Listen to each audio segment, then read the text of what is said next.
దుర్గపూడికి ఎవడన్నా కరెంటు తీయటం పోయే కాలం కాకపోతే ఈ ప్రభుత్వానికి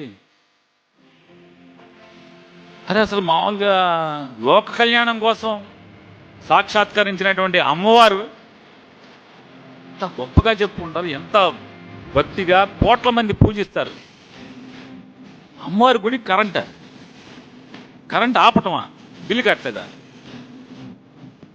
బాలకృష్ణ గారు అల్లుడేమో 18 కోట్లు కట్టపోయినా కరెంటు తీరు. అమ్మవారు 3 కోట్లు కట్టలేదంట.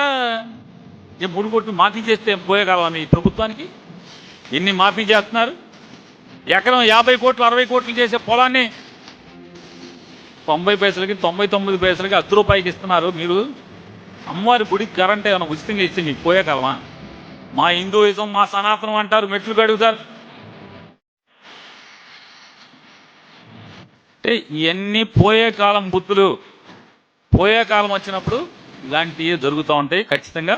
ఇవన్నీ తార్కాణాలు.